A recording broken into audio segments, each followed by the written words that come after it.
ìgbà tí èèyàn kú tẹ wá bẹ̀rẹ̀ sí ya sẹ́fì ayé social media la wà lótìtọ́ ṣùgbọ́n ó yẹ kó níwọ̀n ẹbí yín kú ẹ bẹ̀rẹ̀ sí ya sẹ́fì bẹ̀rẹ̀ sí ya fọ́tò pẹ̀lẹ́rìn ṣé ẹ sọ fún wa pé ikú rẹ̀ ó dùn yín àbí ó dùn mọ́ yín ni pẹ̀lú sẹ́fì tẹ́ ń yà yẹn. àwọn èèyàn bá bẹ̀rẹ̀ sí pé wọn kan fura sí àwọn ẹbí rẹ̀ yẹn àwọn tán ní ká fura sáwọn ẹbí rẹ̀ àwọn náà rí sọ torí pé sọ yẹ kó rí bẹ́ẹ̀ ọmọ kékeré tó kú tẹ́ wá bẹ̀rẹ̀ sí ya sẹ́fì tẹ́ bẹ̀rẹ̀ sí ya fọ́tò níbi ìsìnkú rẹ̀ níbi òkú rẹ̀ ìyẹn gan tó lọ́tọ̀ láti pé káwọn èèyàn fura káwọn èèyàn máa suspect wọn pé à ń lọ́wọ́ nínú ikú rẹ̀ torí tí ó bá jẹ́ bẹ́ẹ̀ ni moment yẹn gan kò yẹ kọ̀ọ̀kan tí ẹ yẹ kí ìròrí pé wọ́n ya fọ́tò wọ́n ṣe anything kò yẹ kó wà lórí wọn at that moment gbà ṣe pé èèyàn ti ń retí ikú èèyàn tẹ́lẹ̀ dóò ní tèmi o. Otasansan rédíò and TV. a kí gbogbo ẹ̀yin olólùfẹ́ wa tẹ́ ń wò wá tẹ̀dẹ̀ ń gbọ́ wa káàkiri àgbáláyé lórí ìkànnì Otasansan TV ojú tẹ́ fi ń wò wá kò ní fọ́ etí tẹ́ fi ń gbọ́ wa kò ní di láṣẹ Èdùmàrè àní ṣàṣe jẹ àní ṣàṣe dànù àní ṣàṣe rí láṣẹ Èdùmàrè ọwọ́ wa báyìí tá a fi ṣiṣẹ́ òun náà ni a fi jèrè rẹ̀ lágbára Ọlọ́run kí ni amúwá lórí ètò fún tèmi gẹ́gẹ́ bí a ṣe ṣàlàyé síwájú lórí ọ̀rọ̀ ikú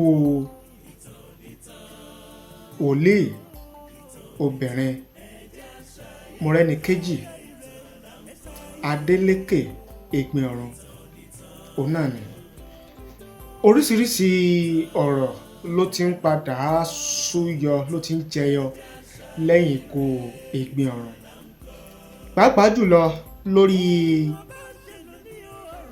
àṣírí ikú tó pa Ẹ̀gbin-ọ̀run ẹ̀kejì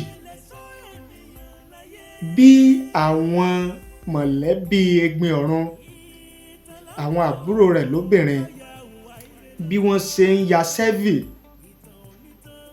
níbi ìsìnkú Ẹ̀gbin-ọ̀run àti àwọn ọ̀rọ̀ tí ọkọ Ẹ̀gbin-ọ̀run abọ́mọ rẹ̀ tó padà sọ lẹ́yìn ikú Ẹ̀gbin-ọ̀run àwọn kan tá a fẹ́ sọ̀rọ̀ rẹ̀ lórí nìyẹn ṣùgbọ́n mo fẹ́ kẹ́ ẹ farabalẹ̀ kẹ́ ẹ gbọ́ mi láti bẹ̀rẹ̀ dé parí torí pé ẹ̀yin náà padà bá mi dá sí i ẹ padà jẹ́ kí n mọ èrò tiyín àti ìwòye tiyín lórí àwọn nǹkan tí mo bá mẹ́nu bà ṣùgbọ́n ẹni tó bá gbọ́ mi láti bẹ̀rẹ̀ dé òpin lórí ètò yìí òun náà ni ó máa mọ àlàyé eléyìí tí mo fẹ́ ṣe ìdí nìyẹn tí mo fi ní kẹ́ ẹ farabalẹ̀ kẹ́ ẹ gbọ́ mi láti bẹ̀rẹ̀ dópin ṣùgbọ́n kí a tó tẹ̀síwájú mo fẹ́ kí ẹ farabalẹ̀ kí n mú ìkéde eléyìí tí mo ní kí mo wá fún yín ká mú yẹn kúrò ká tó wá tẹ̀síwájú lórí ètò ẹ má tí lọ a sì wà lórí ètò à ń padà bọ̀. Otasansan Media àtúntìdé o níbikíbi nígbàkúgbà iṣẹ́ wa ó kárí ayé. Otasansan Media ilé-iṣẹ́ tí Èdùmàrè gbé kalẹ̀ fún gbogbo ẹni ó fẹ́ ṣe ayẹyẹ bíi wedding, birthday, funeral, coronation, anniversary, concert, product launch àti bẹ́ẹ̀ bẹ́ẹ̀ lọ. Àwọn irinṣẹ́ wa kọjá bẹ́ẹ̀ professional camera wa mú sánsan lightning wa mọ́lẹ̀ kedere sound wa já tòròtò drone camera wa wúni lórí editing wa ò lẹ́gbẹ́ finishing wa kọjá bẹ́ẹ̀. Bẹ́ẹ̀ làwọn òṣìṣẹ́ wa kọ́ṣẹ́mọṣẹ́ pẹ̀lú ìrírí bá a ṣe gbé kámẹ́rà yáǹgù lóríṣiríṣi. Kódà bẹ́ẹ̀ fẹ́ ṣe documentary ẹ pè wá kábàáyé gbé kalẹ̀ lára ọ̀tọ̀ pẹ̀lú owó tí ò gún pa. Àtúnbáni ṣe MC lóde ayẹyẹ gbogbo ẹ pè wá sójú òpó 07063291779. Iléeṣẹ́ wa wà ní nọ́mbà 13 Ọlágòkè Àkànó Street Àbáyọ̀mí Ìwó Road Ìbàdàn. Otasansan Media níbikíbi. ẹ káàbọ̀ padà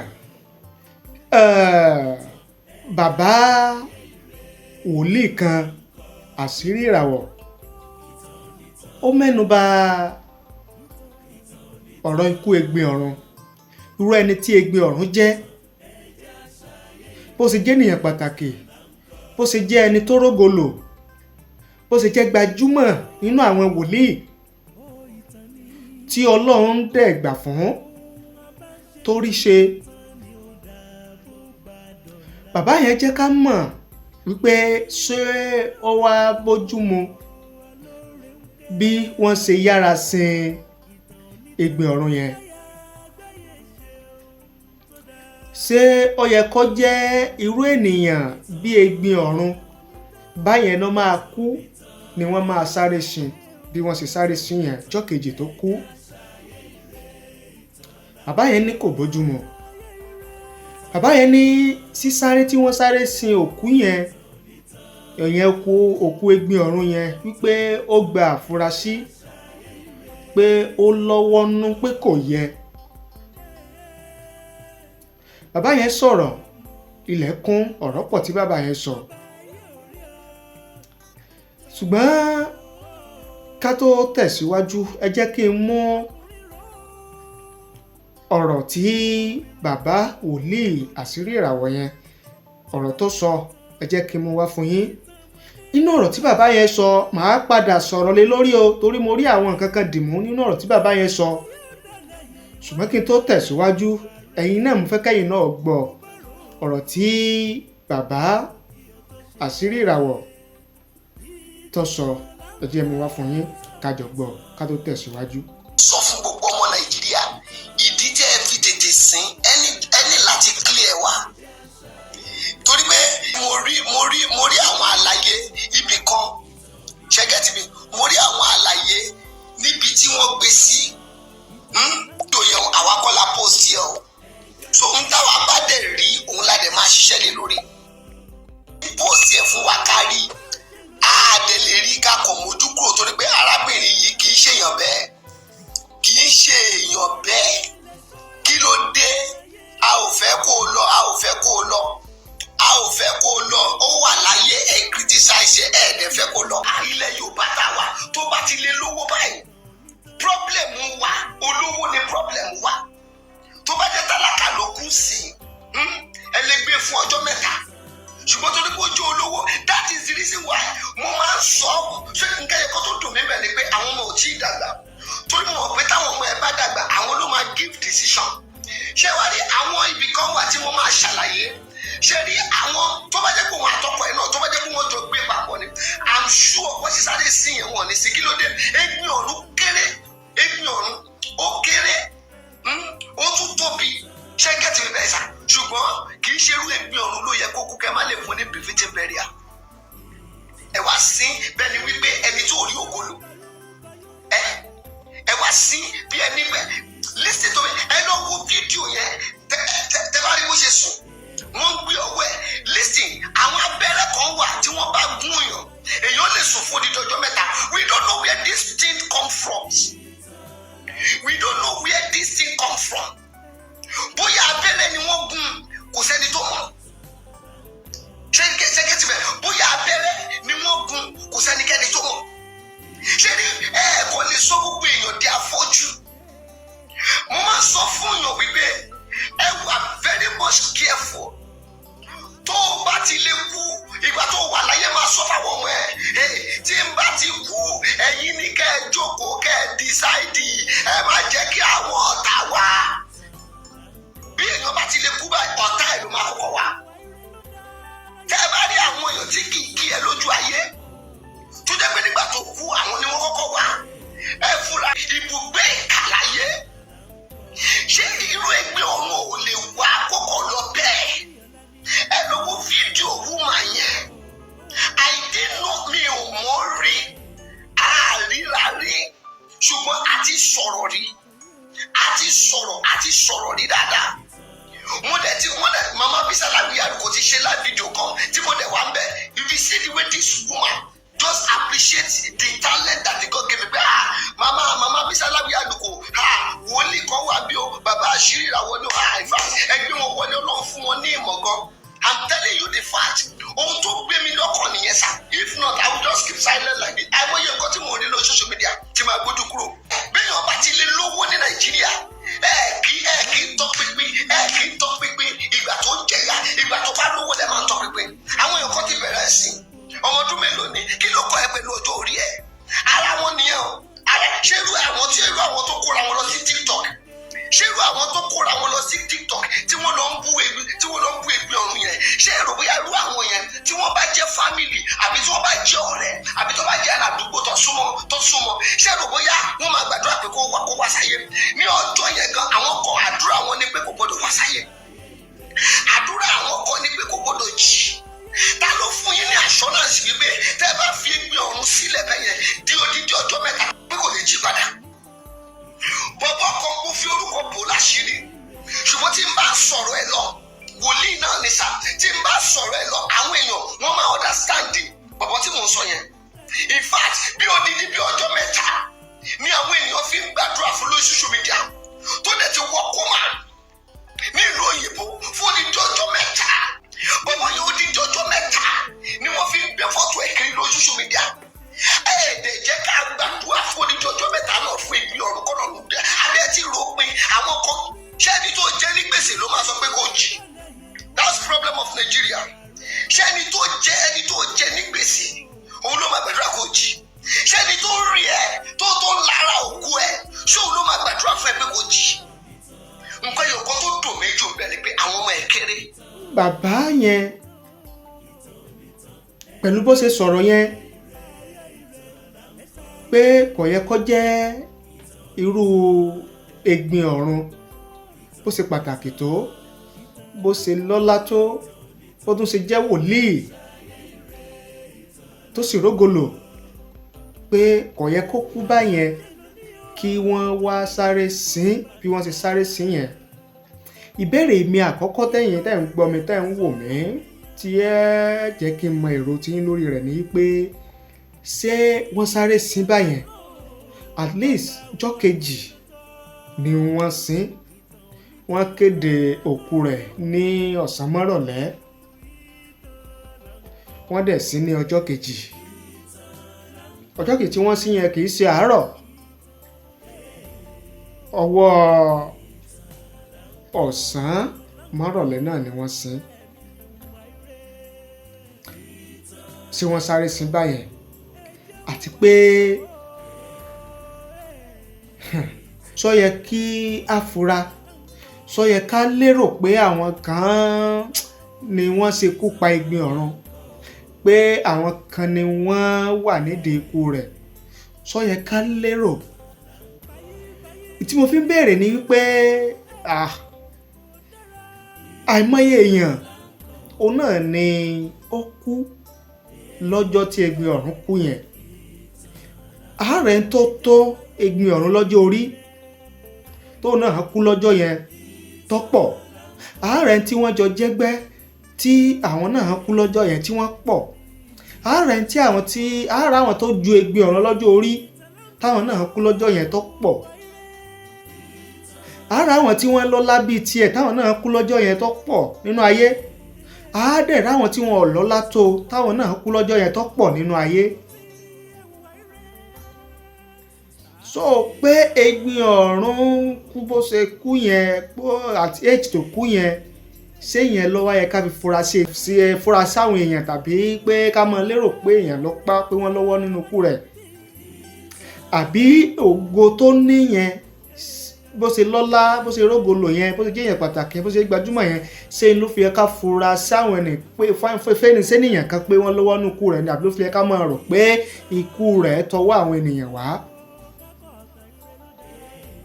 Torí kò yé mi egbin ọ̀run lótìítọ́ ó kéré lọ́jọ́ orí ṣùgbọ́n kì í ṣe egbin ọ̀run nìkan ni yóò kọ́kọ́ kú ní èjì yẹn. Ikú egbin ọ̀run ó dùn nìyàn ká kọ́ mú yẹn kúrò ńbẹ̀.